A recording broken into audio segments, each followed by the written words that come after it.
You are listening to the Mother of All Talk Shows podcast with George Galloway.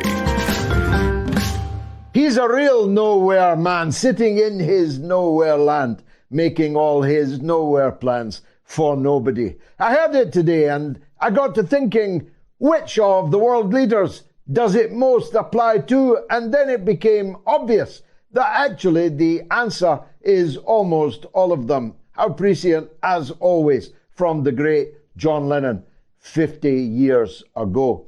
The reality is that nowhere men are not listening. Nowhere men are talking and doing, and the rest of us are more or less passively accepting, except in some very exceptional circumstances, to which we shall turn. There's the nowhere man in Paris, who thought that he could threaten the new leadership in faraway Niger, from which France generates 80% of its energy, its power, whilst only 20% of the people of Niger have any electricity at all.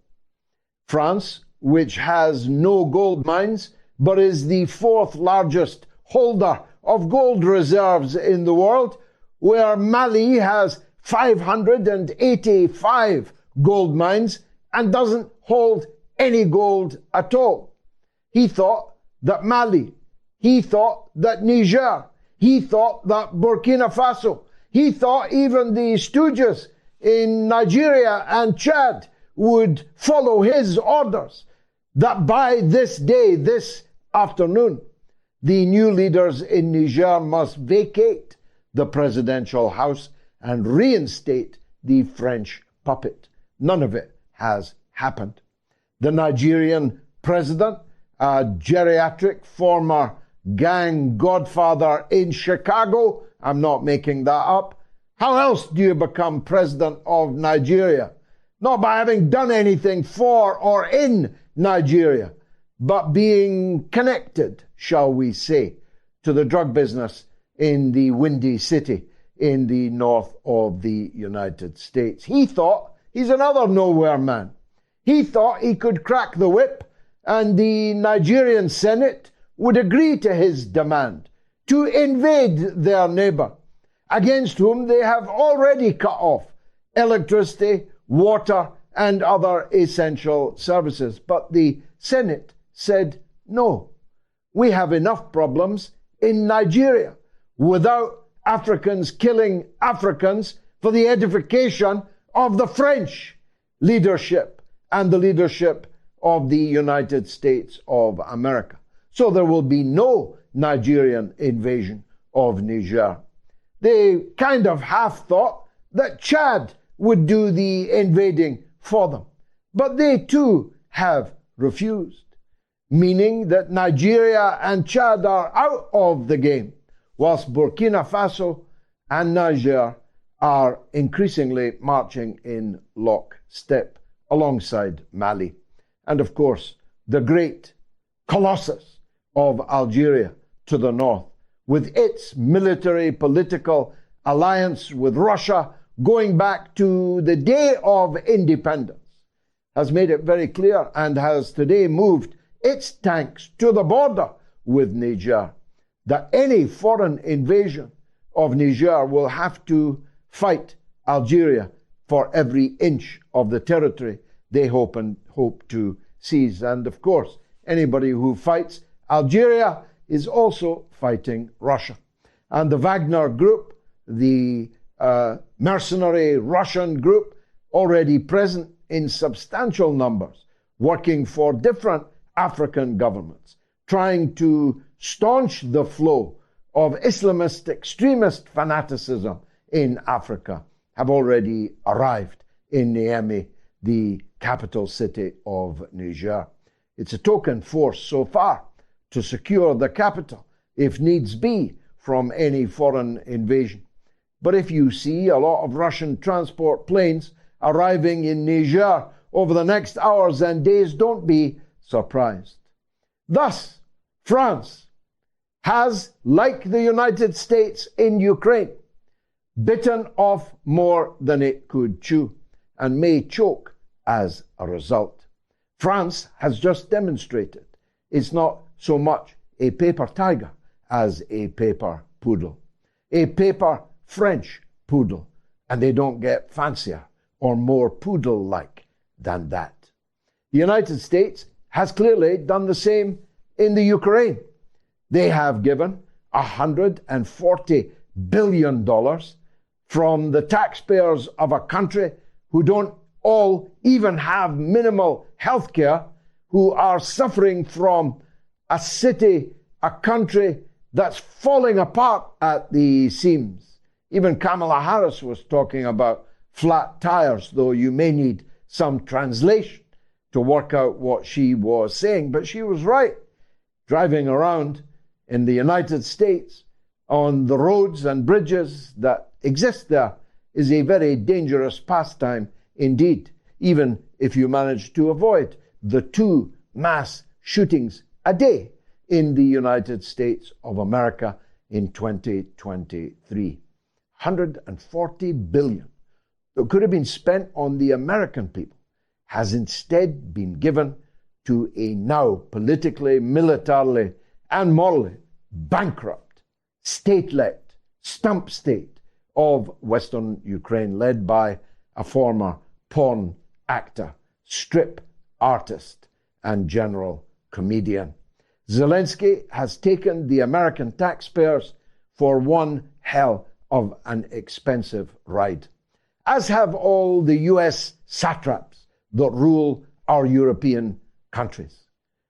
History will find it hard to explain to students 100 years from now how it was that European leader after leader agreed to a set of self-destructive policies that would destroy their own country in the name of destroying another and failing, all at the behest of an American president, a nowhere man who doesn't even know which nowhere land he's busy making plans in.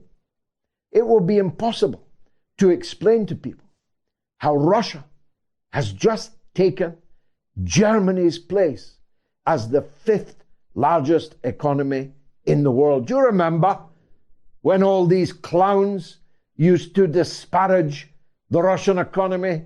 Not even bigger than Italy, they used to say dismissively. Do you remember all these clowns that told you about 550 days ago that the Russian ruble would be rubble, that the Russian economy would be crushed? Like Schultz said, Germany will suffer no recession. And now Germany is in recession. The Bank of England is so desperate to avoid declaring recession, it has just again piled on the agony with another rise in Britain's interest rate, making mortgage paying for tens of millions of people all but impossible.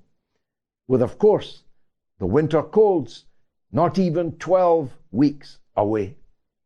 The winter cold, when it sets in, will have to be defended by the use of your heating, the bills for which tripled and quadrupled last year, all for the edification of energy companies like British Gas, who quadrupled their profits in the same 12 months. Although they're coming to take away your heating in the name of net zero. Forget that boiler that you're burning. That's so last century. It's going to be a heat pump, don't you know? A heat pump which won't work, will cost £25,000, will make zero difference to the infinitesimal contribution Britain makes to carbon emissions in the world. But you'll be cold and you'll be hungry and you won't be happy, but you'll have done your bit for the greenery and the quackery that is the prevailing orthodoxy in the sinking Western polities and economies. The Russian economy is booming. The Chinese economy is booming. The BRICS conference in South Africa will mark a significant turning point in the history of the world, where the BRICS countries will begin to dwarf the GDP of the so-called G7 countries, which only a few years ago thought, at least, that they ruled the world. They don't think it now. 7 nowhere men sitting in their nowhere land, making all their nowhere plans for nobody, and still they are not listening. But to be fair, that's because we are not speaking loudly enough. And we're not acting decisively enough. We're not prepared to sink our differences and come together, those of us who can see at least certain things clearly and in concert. And so they win in elections in which fewer than half of the people vote, and fewer than half of the people vote for the candidate who wins. And so we have a prime minister in California, while the louts are clambering around the prime minister's roof, draping black cloth over it. God knows what that's supposed to mean. And they're up there for 5 hours before the cops can shanghai them.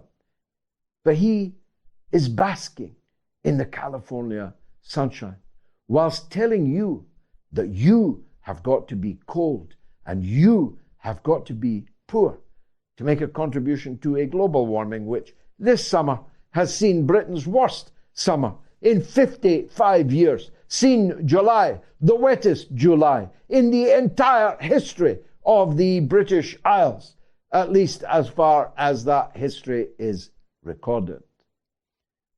These nowhere men are taking you to nowhere, and you are going like sheep to the slaughter and are doing nothing about it. We on the mother of all talk shows, and you as our audience, we're doing our bit. 1.25 million people watched last week's show. So far, these numbers grow and grow over many weeks, even months.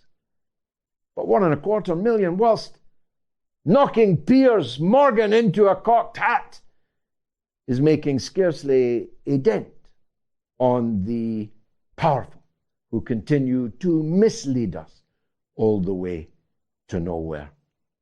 Let me turn, if I may, to the situation in Pakistan. It's been some weeks since we dealt with it. Some kind of hiatus appeared to be in place. The foolhardiness of killing, either literally or metaphorically, the most popular political leader in the country because the United States of America didn't like him, seemed as if it might lead to some kind of compromise, free elections, and everyone agreeing to accept the result. But no, yesterday, dramatically, Imran Khan was seized and taken to prison, sentenced to 5 years in prison on corruption cases from a government that was all in exile, mainly in London, for high crimes of corruption running into billions of pounds. A trumped up, rubbish charge of corruption has put the Prime Minister in prison in Pakistan. Even worse, he's banned from political office for 5 years. They hope that they have decapitated his party. Maybe they have, maybe they haven't. Time will tell. But the goons that jailed Imran Khan will never sleep soundly or safely in their beds, because Imran Khan managed to rally many millions of people, particularly young people, and not just in Pakistan, but amongst Pakistanis abroad, who will never forgive this real-time crucifixion of the leader that they revere. I say they. I repeat what I've said 100 times. He's not my leader. I'm not his party man. I've been involved in Pakistani politics for 50 years nearly. I'm the holder of the 2 highest civil awards in Pakistan. I know what I'm talking about in Pakistani politics. And I've seen all of this before. My late and great and dear friend, Benazir Bhutto, was repeatedly overthrown, imprisoned. Her father was hanged. Her brothers were murdered. She was murdered. I watched on television my friend Benazir Bhutto being murdered on TV while I was on the air broadcasting at Talk Sport. So for me, this is deja vu. It is like a record, baby, spinning round and round. I've been here now so many times before. And Pakistan will now descend into a vortex of violence and alienation. Who will believe elections without Imran Khan, inarguably the most popular political figure in the country? Who will believe them? Who will accept that the next government in Pakistan is in any way legitimate, even if it is cleaned of the worst thieves? And that's a big even if, because behind the scenes, at the very least, they will continue to pull the strings and pick the pockets of the people of Pakistan. An endless merry-go-round of elections, rigged, of people coming to power, being overthrown by the army, and then the new lot criminalize the old lot, and the old lot get back in and criminalize the group that criminalized them. The Pakistani people deserve so much more and better than that.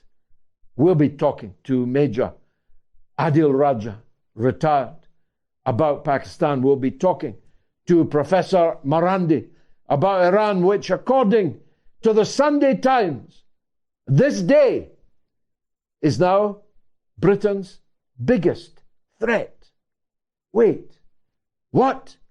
Wasn't it Russia last week? Wasn't it China the week before that? Now it's Iran that is our biggest threat, according to the Sunday Times, never knowingly failing in its duty to be the mouthpiece and the foghorn for the deep state, intelligence, political and military deep state in Britain. And we'll be talking to the father of Gonzalo Lira, a long-time guest on this show, whose videos purporting to be from the border between Ukraine and Hungary have attracted tens of millions of views in just a few days. It seems like the name of Gonzalo Lira is traveling, and that in itself is a problem for Joe Biden and for President Zelensky. We'll be talking about all these things and more, because this is the mother of all talk shows.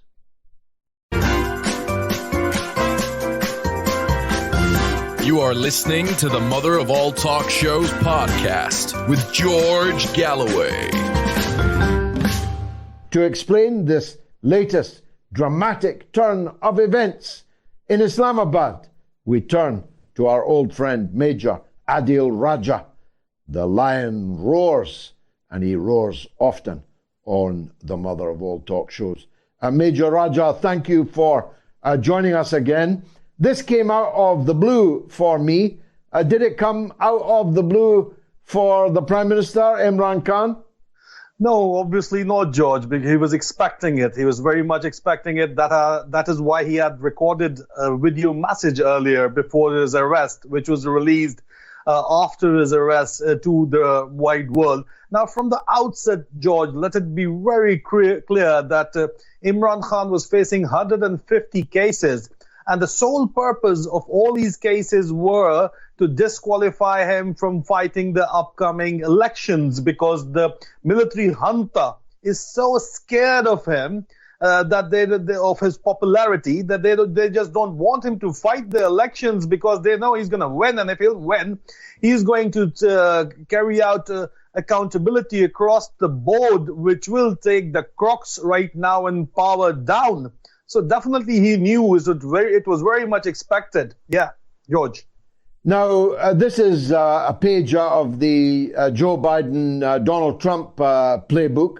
They're terrified that Trump will defeat them, so they'll do anything using lawfare, hundreds of charges, indictments, and so on. So far, they haven't put Trump in prison, and in the US, you could even be elected president from prison. What will happen to Imran now that he is behind bars? Well, you see, George, there is no comparison between US, a free country, and Pakistan, a colony of the West, US-led West, and now China as well. You know what happened? The false flag operation of 9th May, that was his first arrest. There was a false flag, huge false flag operation conducted by the military intelligence and by what we call the Gullu Butts. There's the political workers of the ruling party who instigated the mobs, created a violent situation, and then they went on a crackdown against PTI. They jailed 20,000 workers of PTI in Pakistan. They broke the houses. They took away mothers, daughters, and even wives of political workers. Even army officers and their wives were picked up who were siding with Imran Khan. An example was created. There was a crackdown in media. Everybody was forced shut in Pakistan, and then they went out on a transnational repression operation throughout the world. And surprisingly and astonishingly enough, I fell a personal victim of it here in the UK. You know very well that I fled my country. I fled the wrath of the fascist government over there, whom I was serving. In fact, I came here to the UK thinking that there would be freedom of speech here, and I would be able to, raise voice for democracy over here. But in fact, I fell victim to the transnational repression, which is part of the global operation by the Pakistani fascist state. But surprisingly, only the British authorities collaborated with the Pakistani authorities in this regard, whereas the US authorities, they did not involve themselves in this transnational repression, or even the Canadian authorities did not involve themselves in the transnational repression. But over there, they are carrying out an operation called Operation Margala.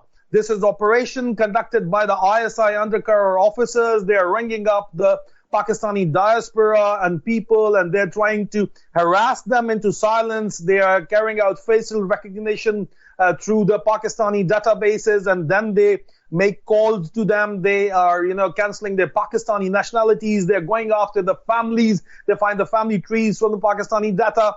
Then they go after the families, and there is an international global transnational repression operation going on, so that now Imran Khan has been arrested. They wanted everybody to stay shut, and they've been successful, in fact, in keeping the Pakistani media shut. BBC is very selectively picking up people who are anti-Imran Khan for interview. The latest hard talk with the Stephen Saka was in fact I was amazed. I was ashamed of the show. It was as if Stephen Saka has got all his questions from Islamabad, from the Rawalpindi, from GHQ. That all the Alexis in Islamabad, it seemed, had given his question to Stephen Saka, and he was advising Imran Khan to leave politics. So this collaboration between the British authorities and the wider Western world, I mean, it's not surprising, George, because the Pakistani regime right now under Asim Hitler Munir, he's willing to sell the country. He's willing to sell the country's minerals. He has given a contract to the Chinese for 15 years to keep on extracting the copper ore from Balochistan, which is unaccounted for pennies. They must have given something to the British as well. I mean, Pakistani ports are for sale, Pakistani airports are for sale, Pakistani minerals are for sale for pennies. And in all this quagmire, Imran Khan just doesn't fit in, because Imran Khan talks about the national interests of Pakistan, whereas the people ruling Pakistan right now, their personal interest becomes the national interest and becomes the so-called strategic compulsion. So it's a one-window operation dealing with the army chief, Asim Hitler Munir, and getting things done, you know. So at the end of the day, it is about resources, and Pakistani resources and Pakistani sovereignty is on sale. Imran Khan just does not fit into these plans, George. Where is he now, Major? How safe is he? I read this evening that his lawyers have been unable to make contact with him. This is unconscionable. This is the Prime Minister. This is the leader of the biggest party in a country of 250 million people. How do we know that they will not literally kill him behind bars? You see, right now there is a gross international pressure as well. I mean, people are happy. The Arabs are happy that Pakistan is for sale for the cheap rate, and they're going in. But they know at the same time that the manpower in the Gulf countries, for example, and the diaspora in the West as well, is Pakistani diaspora is a sizable diaspora. And this diaspora overwhelmingly support Imran Khan. So there is a pressure on the Pakistani state to, you know, keep him to keep him safe and to keep him alive. Having said that, Imran Khan has been sentenced 3 years in prison and 5 years disqualification from, contesting for a public office has been ordered against him by a junior court, by a judge who is himself compromised, by a judge who has been making Facebook posts against Imran Khan, derogatory Facebook posts with pictures against Imran Khan, and the judge has acknowledged that, and the judge is right now in the UK, in Hull University. He's attending a 5-day course, you know. We are writing to the Vice Chancellor of the Hull University to have a look into what kind of people he's hosting on behalf of Commonwealth. So this guy, he's got no moral ground, no moral standing, but this is the judiciary for you in Pakistan right now. And Imran Khan is right now in Attock jail. Attock is in Punjab, and the jail has been converted into a military strong point. The military resources have been used to strengthen the Attock jail. People have gone there. His lawyers went there to meet him, to get his power of attorney signed, but they were told that they were refused a meeting. They were said to come back tomorrow and they'll get the document signed. Army is in charge of keeping Imran Khan captive. He's being captive in a civilian prison, but overall command and control, have no doubt in it, is with the army chief, with the army, and with the inter-services intelligence, that's ISI. Not only of Imran Khan, but all the people, his key political workers, particularly the ladies who have been kept in solitary confinement. All the management and all the command infrastructure has been directly taken over by this Gestapo and Stasi-styled ISI, which is carrying out, a purge in Pakistan, a successful purge, I would say, because the kind of reaction, people are scared to come out, people are scared to talk in Pakistan. And even globally, I've told you, there is transnational suppression going on, transnational repression going on by the Pakistani state. So this is the situation right now, George. Now, a very good friend of mine, now deceased, very close with Benazir Bhutto, indeed with her father, Zulfikar Ali Bhutto, was kept in C class, which was pretty primitive. Not in Attock, but elsewhere. Is this the old Attock fort?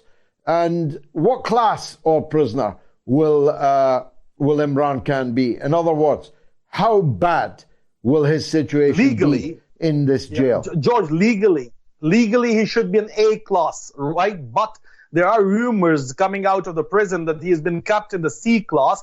He was arrested from Lahore. He was honorably arrested and escorted up to Islamabad, but he wasn't kept there in Rawalpindi, Islamabad, but moved to Attock. Now, it's got a symbolic relevance. Why he's been kept in Attock is because Nawaz Sharif has been kept in Attock. So Nawaz Sharif wanted a revenge, whereas it was not Imran Khan who got Nawaz Sharif arrested. It was President Musharraf who got Nawaz Sharif arrested, and he was kept in the Attock fort with the Special Services group of commandos, where he used to cry, and he used to cry so much with tears that the commanding officer, I was there, I was an eyewitness, the commanding officer, he got scared that he might die of heart attack or something. So they gave him special kind of food, but he will still cry. So what he did was he got Nawaz Sharif out, and they gave him a whistle, and they made him a referee in a volleyball match, so that he would come out and he will participate, and that's what actually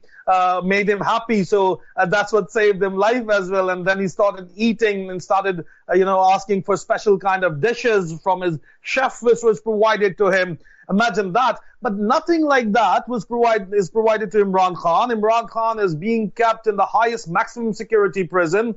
He is being kept in the C class as far as we know. And it is at the behest of Asim Hitler Munir, I say him, Asim Munir, who is practically acting as a servant of Nawaz Sharif, who has illegally appointed him as the army chief. And he is serving the global interest of not only the Western world, but also the Chinese are happy with him. He's keeping the Iranians happy as well. And he's keeping, he's selling Pakistani resources. He's compromising on the Pakistani sovereignty. There is talk going on in the town that the next surgical strike before Indian election of Modi will be conducted in Kashmir, and the Pakistanis are being asked to stay quiet in response so that Modi can get re-elected. That's why I say that he's dealing in the sovereignty of Pakistan as well. Now, Imran Khan, simply does not fit in any of this equation. This militant sale of the Pakistani assets, Pakistani sovereignty, and what we call in our language, George, is Pakistani ghairat. The ghairat is an Urdu word. I failed to find a translation in English for this word, but it does. The closest match could be dignity. Dignity, indeed. We'll stay across this developing story, Major Raja, with your help, God willing. Thanks for joining us on the mother of all talk shows, Major Adil Raja, on the 3 years imprisonment of Prime Minister Imran Khan, and perhaps more importantly, the 5-year political disqualification. So, just stop oil, ? Yes or no? Well, on Telegram, 15% support stopping oil. On Twitter, it's 22%. On the YouTube community poll, it's 14%. On the other hand, we've got 85%, 78%, 86% that say no to just stop oil. If you've got a point of view on that, make sure your vote is recorded. Right after the break, Professor Seyed Mohammad Marandi of the University of Tehran. Stay tuned. You are listening to the Mother of All Talk Shows podcast with George Galloway. There is nobody better at providing a view of not just the Middle East, not just the Islamic world, but increasingly international politics itself than Professor Seyed Mohammad Marandi, who joins us now from the University of Tehran. Professor Mohammad, thank you as always for joining us. It's difficult to know where to start, and it will be difficult to know where to end because events are moving so very fast. But they're not going well for what we might loosely call the West. They're not going well for the West in Africa, where the effort to declare havoc and unleash the dogs of war on Niger, first called for by President Macron, appear for the moment to have failed. How do you see the situation there? I think as the situation deteriorates for the West, and this has been going on for a very long time, the United States was really at the top of the world after the Second World War. And since then, there has been a general decline in the sense that the economy of the United States relative to the global economy gradually grew smaller, percentage-wise. And after the collapse of the Soviet Union, I think at least for a decade, people thought that the tide had turned and the United States would be the only superpower, or hyperpower, and that we'd reached the end of history. As we all recall back then, people speaking about the fact that liberal capitalism was the final phase of human evolution. But after 2000, after a decade, we saw the perpetual wars. We also saw the economic crisis in the United States and in Europe. And after that, the decline of the United States, I think, increased the rate of decline very rapidly. And the wars served as a catalyst. And so now the United States and the West, as it is called, they no longer have the ability to control the world as they did in the past. And we are seeing Latin America slip away from the United States.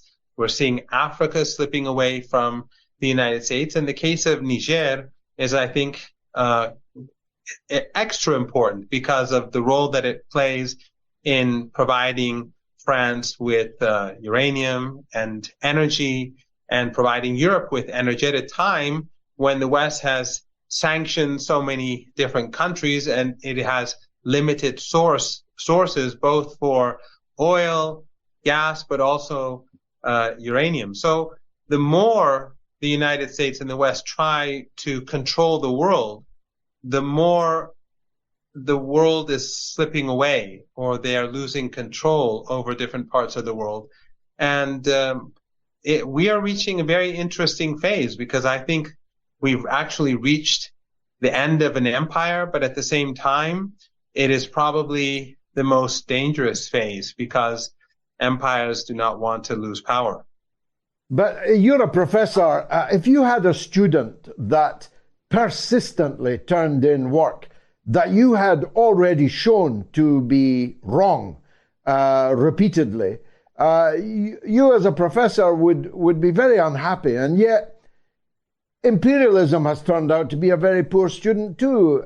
Just rapidly thinking, while you mentioned the Second World War there, the United States has not won a war since 1945, and it wasn't the United States that won the war in 1945.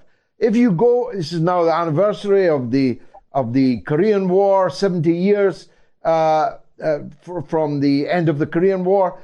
If you look at the Korean War, Vietnam, Afghanistan most recently, now in the Ukraine, they keep using the same tools, even though those tools are increasingly shown to be defunct.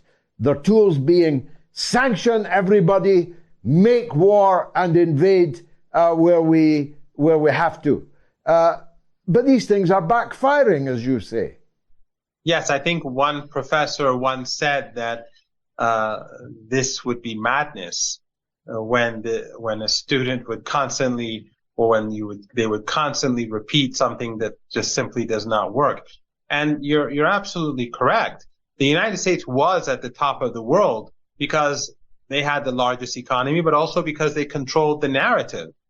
Otherwise, we know that in the Second World War, the Soviet Union played a far more important role in defeating Nazi Germany. And we know that the atrocities committed against China by the U.S. ally today, Japan, was greater than the atrocities that were committed against civilians in the heart of Europe, Russia aside. But we don't ever hear acknowledgement of that. We don't hear acknowledgement of the role that the Soviet Union played. We don't hear how the Chinese suffered. Millions of Chinese were murdered, and of course Koreans as well, by the Japanese, who are now U.S. allies. So, but even I believe that the U.S. is also losing control of the narrative, because in the past, we learned about the world through the West, even in Iran, which is a revolutionary country, anti-imperialist. But most of our news would traditionally come from Reuters or CNN or the New York Times, and it would be translated into Persian. And so we learned about China, we learned about Latin America, we learned about Africa, largely through Western eyes. And from my travelings to different countries, conferences, I saw that the same was true when it came to Iran. In Russia, in China, in our region, in Latin America, people knew about Iran largely through Western eyes, through Western media, through Western narratives. But that is changing, because now we are seeing how local economies, as they've grown, alongside them, local media has grown. And right now you see a thriving, when I went to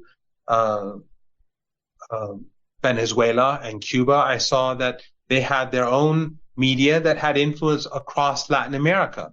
I'm not saying that the playing field is now level. But what I'm saying is that the balance of power has been tilting away from the West, especially since 2001, at a very rapid pace. And as things continue, as we move forward, I think that this is going to continue, and I think it's going to become even more rapid, because I personally believe that there's going to be a point where you have a collective understanding that the West is no longer in charge. And when that happens, I think there will be a lot of changes taking place simultaneously across the board, even though as we speak, the changes that we're now speaking are extraordinary. And we see right before our eyes how the West is losing control. But I think in the not so distant future, it's going to become even more, become even more interesting. Now, I haven't read the story. I only saw it on my screen literally as the show was beginning, and I don't, of course, buy the Sunday Times or pay their paywall. But it turns out that it's not Russia or China that is Britain's biggest threat. It's Iran. Do tell us what fiendish plans are in store for us. I think the problem that the UK and the United States have with Iran is that, A, they never forgave Iran for gaining independence after the revolution in 1979, but also because of the fact that they support the apartheid regime, the Israeli regime. In other words, Western calculations in our part of the world are based on Israeli interests, not on British interests, not on American interests.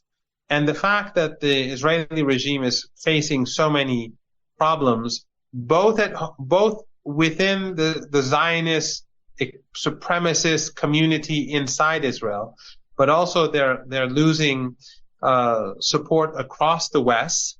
We see polls indicating that people are beginning to better understand, and many young Jews are growing hostile to the apartheid regime as awareness grows.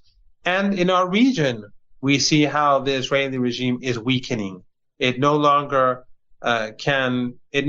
controls its borders. It no longer controls the West Bank. It doesn't control Gaza. It's having a great difficulty subjugating the Palestinian indigenous population, and it no longer is able to impose its will outside of its borders. So as the Israeli regime becomes more concerned and more fearful of all the challenges that it faces as an apartheid regime, I think that causes more concern for its backers in the West. Otherwise, what problem does Iran pose for the British or the Americans? The Iranians are protecting their borders.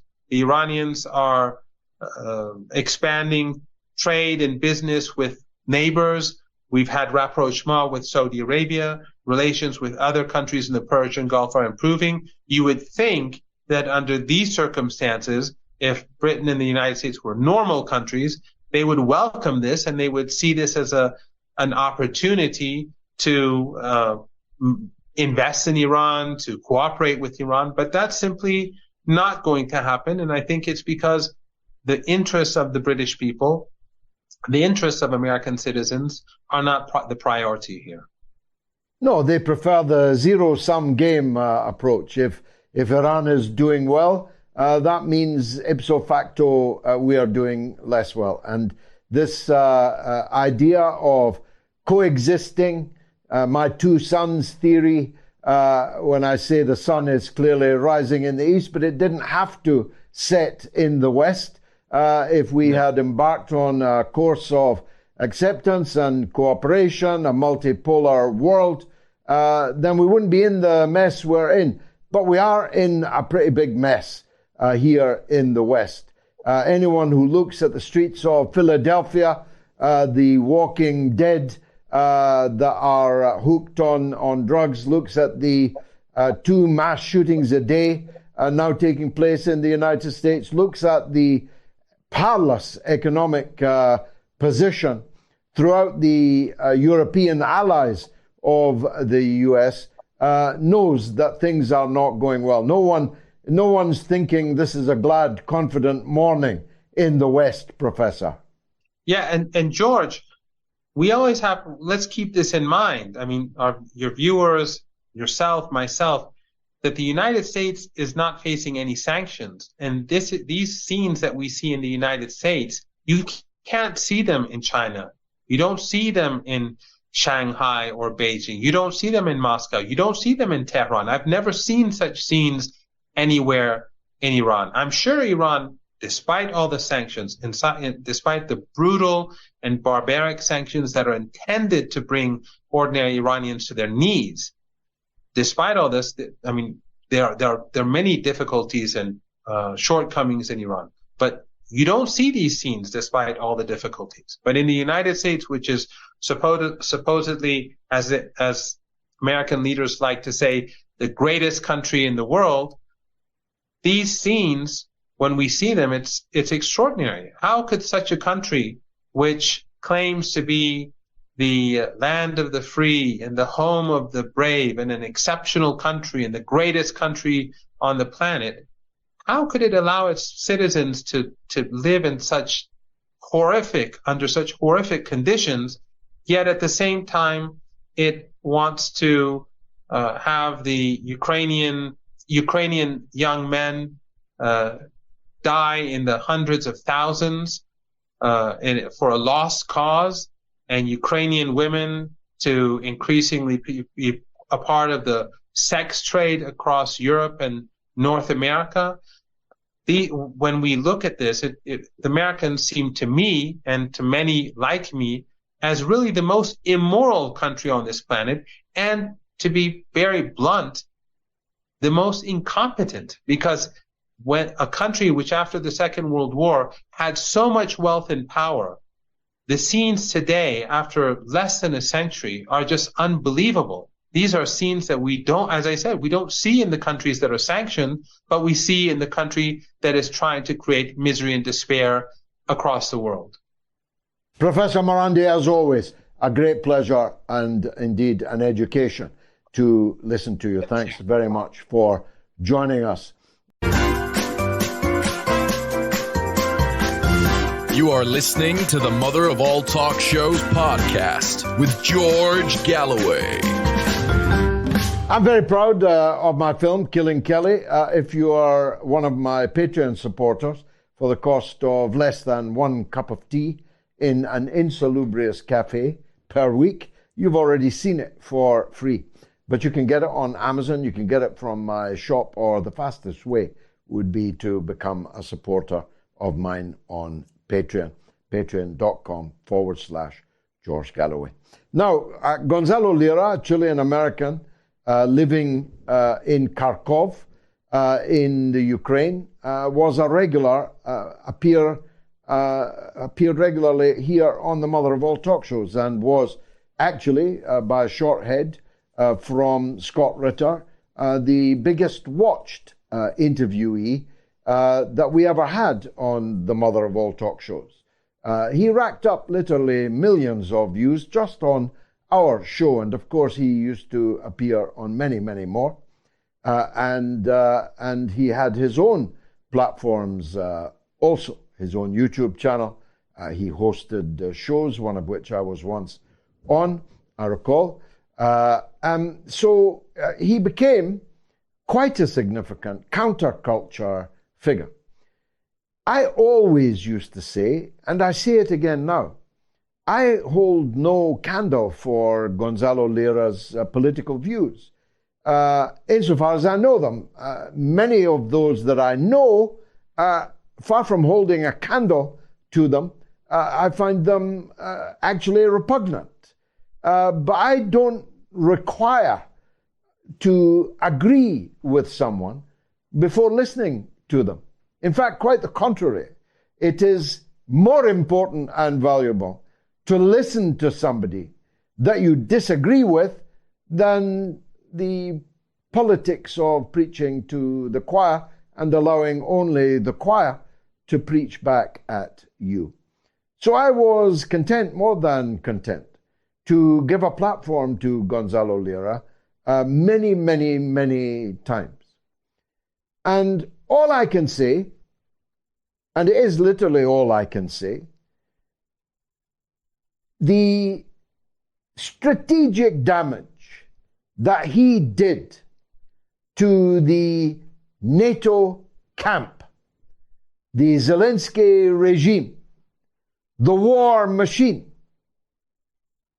was so great that all other matters pale into insignificance, including the issue of who he really is, what he really thinks.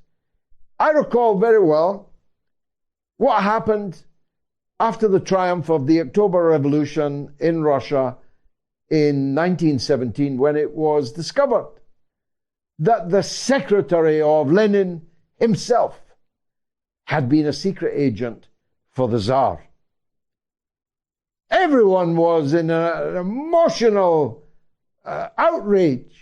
But Lenin calmly pointed out that this secret agent of the Tsar had done great work for Lenin, had to, in order to continue being his secretary. And what are you worried about, said Lenin. We triumphed, after all, didn't we? So none of us know what's in other people's hearts, what's in their heads, what their true motives are. All we can measure is what they did. And Gonzalo Lira did severely damage the narrative of the war party, the narrative of NATO, the narrative of the Western political class and media class. And I'm very grateful that he did. He did so at very considerable risk. He may have paid for that, not just with his liberty this time, but with his life. Now, who he really is, what he was really doing, why he uploaded a video on the border with Hungary, why he didn't try and get across the border without leaving a video message behind, this is all scuttlebutt to me. I'm only interested in the big picture. And instead of using the re-incarceration of a figure known now to many millions, more than most of his critics, exponentially more than most of his critics, instead of using this opportunity of an American citizen scurrying for his life from the Kiev thugs as a further stick to beat our leaders, NATO, Zelensky with, What do I find? I find a whole subculture, semi-industry of people who think it's more important whether or not Gonzalo Lira is entirely what he presents himself to be. Who cares? I don't.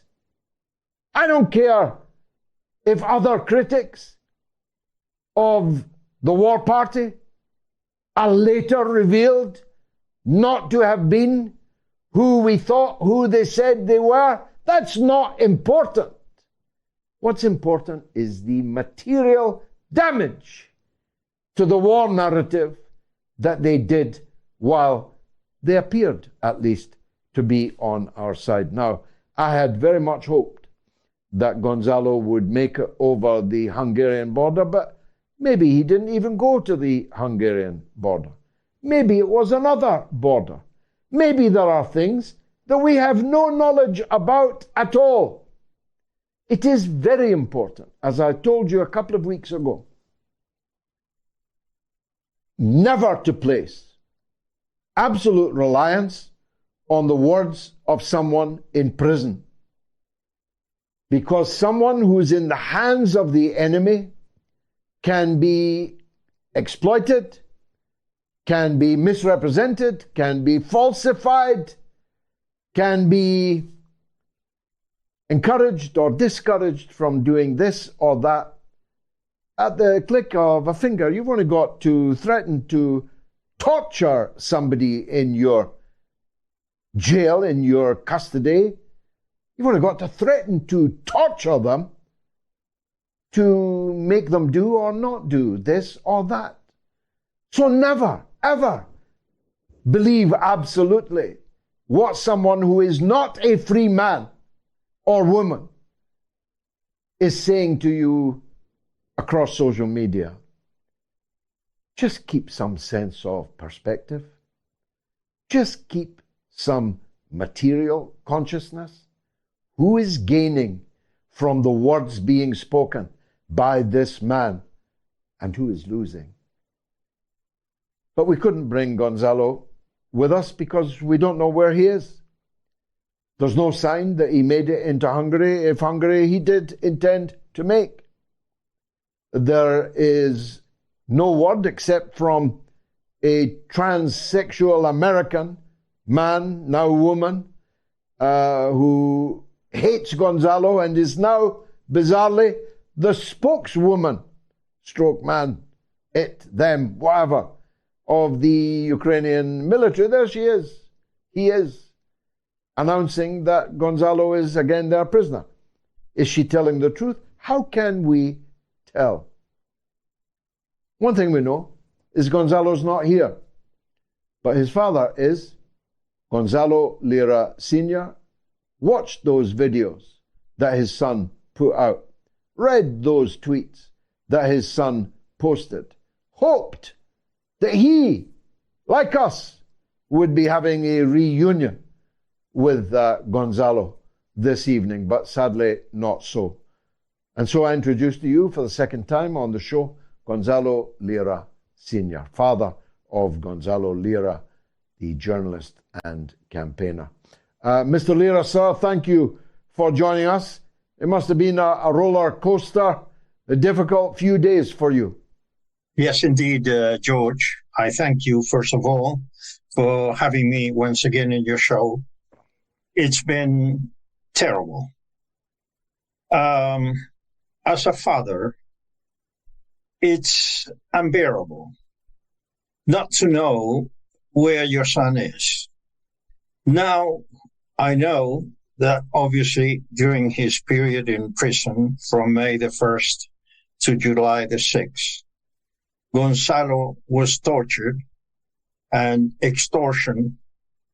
The worst things in the world are in those prisons of countries like Ukraine, where the value of humankind is zero, and no one in the world does anything to prevent countries like Ukraine to violate human rights to any individual that may fall into their hands.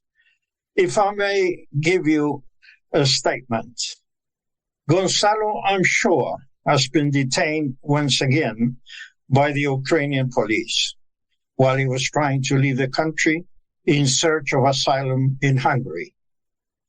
I have texted his attorney, Viktor Seyed, and he has no information. Gonzalo was certain that in his August 2nd court appearance, he was to be found guilty and sent to prison for 8 years. Why wasn't he deported and get it over with?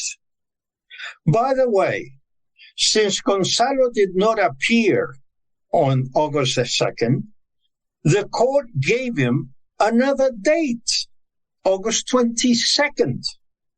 Hard to believe. Gonzalo, after suffering torture and extortion in the CISO prison, was finally released by posting a bail bond and attempted to leave Ukraine. My son posted 3 videos because it was his last chance to tell the world that in Ukraine, torture, extortion, and the worst treatment of a human being is normal practice. Spokesperson Miller and the Department of State of the USA are a collection of morally wrong bureaucrats at the mercy and serving a decrepit president being investigated at this point in time. The State Department has not honored his pledge that says in every U.S. embassy that they are bound to help U.S. citizens in trouble overseas. Do you know why my son George did not ask the USA for asylum? Because he simply knew the U.S. Embassy in Kiev would have sent him right back to the criminal SBU. Biden is under investigation for receiving money from, among other countries, Ukraine. Biden is behind this wall of attrition. The end will be the destruction of Ukraine as we knew before February 2022. Open your eyes. We're seeing the end of the USA as an empire and the birth of a new one, China. Biden precipitated the decay of the USA as world leader. The US government presently is spending 53% in military and 47% for other goods. The USA as an empire has ended and has died as the biggest producer of armaments in the world. To sell, it must create wars. The prosecutor, in his charges, admits that Gonzalo has not done any criminal activities towards individuals or property. All Gonzalo has done is criticize Zelensky's war strategy and the lies that Occident is reporting as to the outcome of the war. My son was tortured and suffered extortion, forced to pay $70,000 to jail thugs, or we destroy your left eye. He got cracked rib in his first cell. The worst stretch was in his fourth cell. And I'm quoting one of his videos when he says, once inside Seyed prison, my son was tortured in 2 of the 4 cells he was in. And he was tortured by his fellow prisoners. Guards never beat prisoners. They outsource torture and extortions. From 1 p.m. June 21st till 7 p.m. the next day, 30 hours, he was beaten and sleep deprived. His arms twisted the wrong way around at his shoulders, and generally beaten pretty bad. What is the USA doing to protect a U.S. citizen born in Burbank, California, on February 29th, 1969? Is the State Department looking the other way, as spokesman Miller did? My son was released on a bail of $11,000 and handed him both his passports, the USA and Chilean. Days later, he picked up from the SBU offices his driver's license, his BMW motorcycle papers, and they did not put an electronic brace on his ankle. I strongly, George, suspect that this was a setup by the sinister SBU so that they can add another legal accusation. Finally, I'm requesting Antonio Guterres, Secretary of the United Nations. I'm requesting Human Rights Watch, Amnesty International, United Nations Watch to pressure Biden and Zelensky to free my son of an assured death in an Ukrainian jail. Finally, I'm requesting Tucker Carlson, Max Blumenthal, George Galloway, Tim Iverson, Alex Christoforou, Alexander Rubinstein, and so many others like you, George, men of heart, men that defend the right of individuals to have my son be free once and for all, deport him. That is my statement, George. Free Gonzalo Lira, that is the call from you and from us in the mother of all talk shows. Once he's free, all manner of things can be discussed and revealed.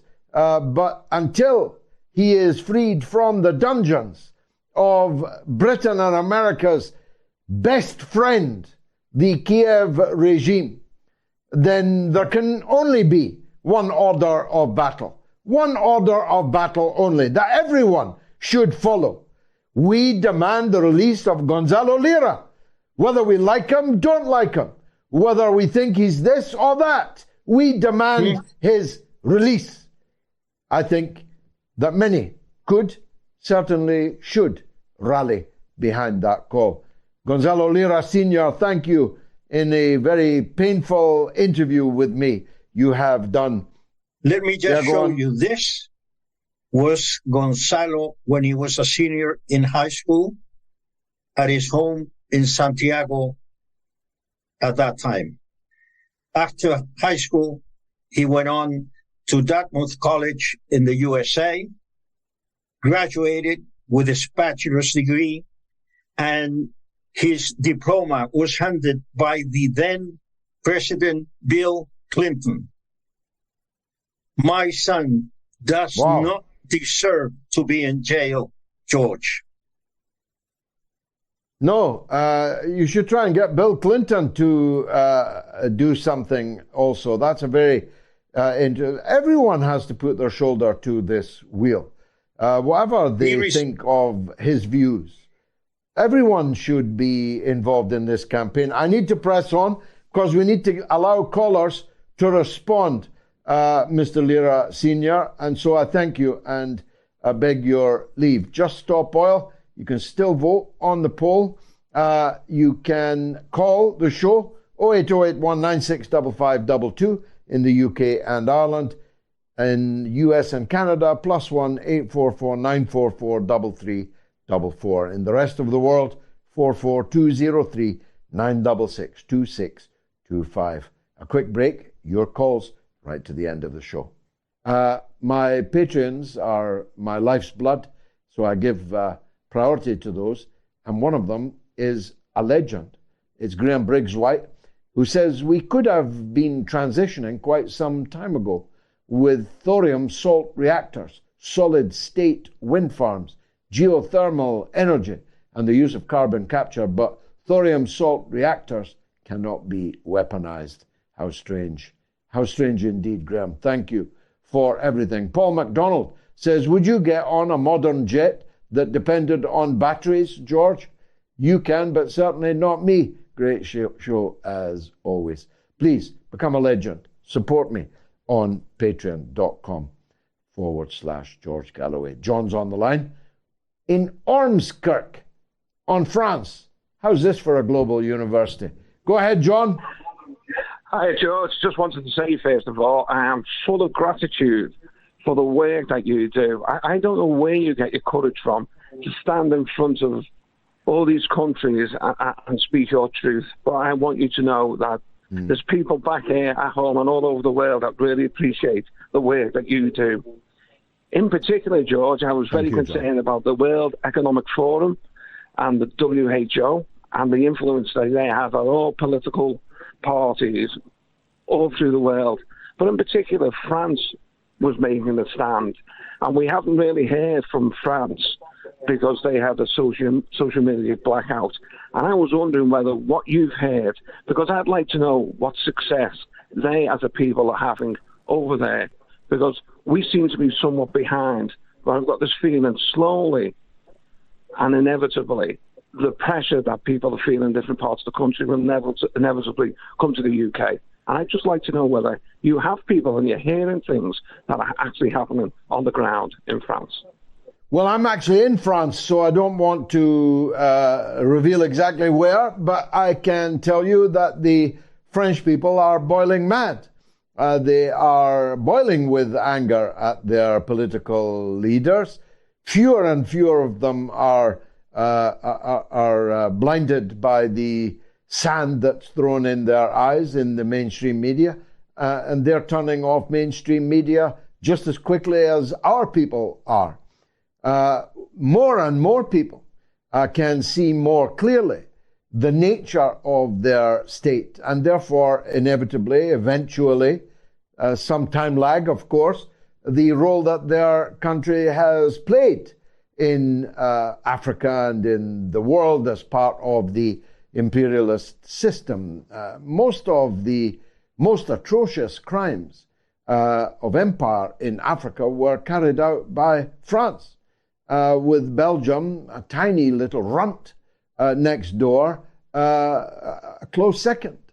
But the British, of course, had the biggest empire. The Portuguese, the Spanish, all had empires in Africa. The French people cannot see this yet clearly, although at least 10 million of the French people are the children, grandchildren, great-grandchildren of that empire. But what they know is that France isn't working, certainly not working for them. The 1% in France is very much a 1%.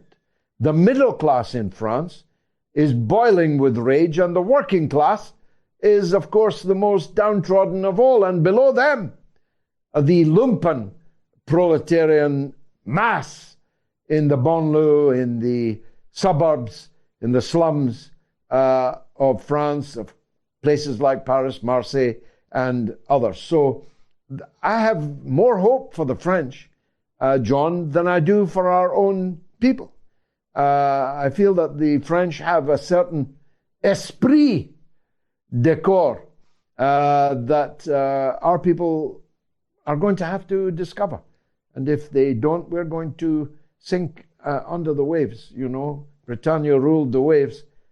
Now, Britannia is slipping under the waves. I'm very sorry to say that, but I feel it most keenly. YouTube comments, Goonie1972 says, Norma in Bristol sounds way too nice for Bristol. It was a pirate haven once. I've got a soft spot for pirates myself. the one and only Norma in Bristol, is on the line from the former pirate haven of Bristol. Go ahead, Norma. No, I do deviate, George, I know. But we're a bit down at the moment because we don't go out and we're not well. But I listened to Tony Bennett. Now, I don't know if you know, he died last week, aged 96. Do you know Tony Bennett? Indeed. The singer? Do I know him? I'm going to tell you a story when you're finished about me and Tony Bennett. Go ahead. Oh, right. No, he was 85 years old. He gave the most magnificent concert. And he was so suave and sophisticated. I sang When You're Smiling and I Leave My Heart in San Francisco, all the oldies, and the audience loved it. And a very little use of a microphone. And I thought it was quite a tonic, and it gave us a feel-good factor. So I thought I'd tell you about it. Well, Tony Bennett was one of the great crooners, a very, very fine singer, and a very fine man. A man who supported the equal rights of all the citizens of the U.S. when it counted and when it was painful to do it, painful to your career, even painful to your person. Tony Bennett was a very fine man indeed, and a great, great singer. And my late father, God rest his soul, I Left My Heart in San Francisco, was a song that he used to sing. Now, in 1990, right after the downfall of the Ceausescus and the Romanian Revolution, a good friend of mine, Big Bob Wiley, formerly of the BBC and other journalistic outfits, a comrade of mine for many decades, he and I went to Romania, to Bucharest. The father and mother, Elena and Nicolae Ceausescu, had not long been executed, just days before, and all the children of the Ceausescus were under various forms of imprisonment. And Bob and I wanted to get access to the main son, the leading son, Nicu Ceausescu, who was being groomed as the successor to Nicolae Ceausescu, and we had to go and plead our case in front of a lawyer, Paula Jacob, who allowed us to visit her at home, and we clinched the deal for access to Nicu Ceausescu, the son of the fallen dictator of Romania, by our rendition of I Left My Heart in San Francisco. I'm not joking. That's exactly what we did. And it got us inside the jail and got us the interview. And the result is published in a book very hard to get now, published by MacDonald Futura, called Downfall, the Ceausescus and the Romanian Revolution. Hat tip to my good friend, Bob Wiley. Reevesy says, I would love to go to a pub with Norma. What a great night that would be. There you are, Norma. I think everyone should call in on Norma. She can't get out to the pub at the moment, but you can always leave her a wee baby sham. Leave her a wee baby sham or a bottle of stout, Norma. Thank you very much for that call. 15,261 people voted, and overwhelmingly they voted against the foolish nostrum of just saying no to oil. I don't have time for final thoughts. I've expressed myself as best I can, I hope. And so it remains for me to invite you to join me again on Wednesday at the slightly later time of 9 p.m. UK. 9 p.m. UK time on Wednesday. I'll be back for the midweek mother of all talk shows. Until then, I bid you only this, to please bring another viewer with you on Wednesday. The show suffered because of the holiday period, Last week, we leapt up to 1.258 million. We've got to get back right up to 2 million, or I'm not doing my job. Good night.